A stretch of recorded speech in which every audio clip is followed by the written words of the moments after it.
में हमारी भी गलती रही है, हमारी नाकामयाबी रही है जिसकी वजह से ये हुआ। और जब प्रधानमंत्री जी का फोन मुझे आया, चूंकि वो अनएक्सेसिबल थे, वो नेशनल कॉर्बेट पार्क में थे और उनके पास ये बहाना था कि वहां फोन अलाउड नहीं है, तो उनका फोन आया मुझे। ये घटना हुई है 3 साढ़े 3 बजे, 5 बजे उनका फोन आया और उन्होंने पूछा क्या हुआ।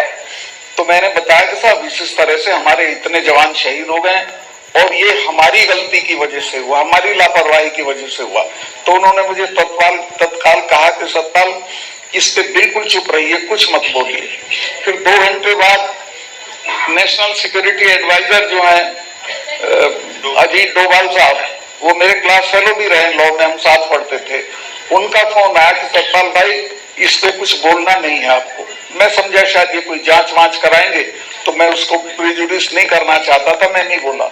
लेकिन आज तक ना कोई जांच हुई है, ना कुछ बताया गया है, ना कोई पब्लिक डोमेन में कोई चीज आई है, और उसको दफन करके पाकिस्तान की तरफ मोड़ दिया। चूंकि चुनाव में वही चीज सूट करती थी, तो उसका पूरा चुनाव के लिए इस्तेमाल किया गया। माननीय प्रधानमंत्री जी ने उसी दिन 5:30 बजे एक मीटिंग एड्रेस की रुद्रपुर में इलेक्शन की टेलीफोन से, उसमें भी पुलवामा का उन्होंने कोई जिक्र नहीं किया।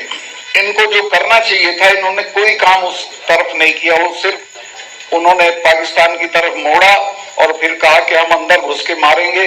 और वो पूरे चुनाव उनकी आप देखेंगे, प्रधानमंत्री की वो है क्लिप्स, जिनमें वो कहते हैं कि वोट डालने जाओ तो पुलवामा के शहीदों को याद रखना। मैं चाहता हूं कि इस बार वोट डालने जाओ तो पुलवामा के शहीदों को याद रखना।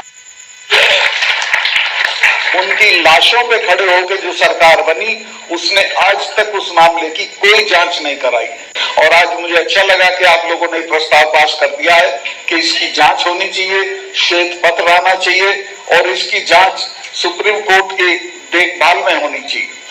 मुझे तो हर रोज आता था कि आप यहाँ बैठ के चाय मत पिया करो, पाकिस्तान के शूटर आए हुए, पहाड़ी पे आपको कोई मार देगा।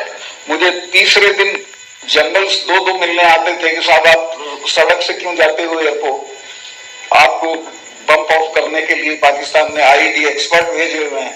खैर वो हमारे यहाँ एक सुविधा थी कि हेलीकॉप्टर जाता था, इसका अपना हमारा खुद का यहाँ से जो राजभवन था वहां से एयरपोर्ट तक मैं उससे चला जाता था, लेकिन सख्त हिदायत ही रहती थी, तो खैर मैं उसको मानता था।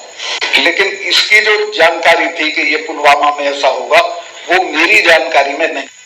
तो मेरे से कहते मैं इमीडिएटली करा देता, लेकिन उन्होंने होम मिनिस्ट्री से कहा और होम मिनिस्ट्री ने उनको 5 जहाज नहीं दिए। ये जांच करने की चीज है और इसमें रेस्पॉन्सिबिलिटी फिक्स होनी चाहिए कि कौन जिम्मेवार है। अगर ये कॉन्वॉय नहीं होता और उससे जहाज से लोग आए होते तो कोई जान का नुकसान नहीं होता। इसमें ये भी गलती हुई। मैं गया था उस जगह जहां विस्फोट हुआ था, उस एरिया में 10 किलोमीटर की दूरी पे दोनों तरफ 8-10 लिंक रोड मिलती हैं मेन हाईवे में, एक भी मैन नहीं थी, कहीं भी कोई जिप्सी नहीं ट्रैफिक को रोकने के लिए कि भाई हमारा कॉन्वॉय जा रहा, आप इसमें मत आइए। जबकि मैं हमारी जो फोर्सेज आती थी तो मैं श्योर करता था कि उस दिन कोई सिविल ट्रैफिक हाईवे पे नहीं जाएगा। तो ये देश की सिक्योरिटी के साथ इस स्तर पे खिलवाड़ हुआ और अभी भी हो रहा है। अभी पता नहीं कहाँ कहाँ क्या क्या होगा। मेरे बहुत सारे अंदेशे हैं मेरी, और ऐसे ही नहीं है, मेरी जानकारी है कि ये कुछ ना कुछ चुनाव से पहले करेंगे। जो इनकी फितरत है, जो इनकी आदत है, जो गुजरात में करते रहे, देश में करते रहे, ये राम मंदिर पे गोला फेंकवा सकते हैं, ये किसी बीजेपी के बड़े नेता का कत्ल करा सकते हैं। ये भारत पाकिस्तान की मेरी डेफिनेट जानकारी है कि हमारे एनएसए दुबई क्यों जा रहे हैं बहुत जल्दी जल्दी।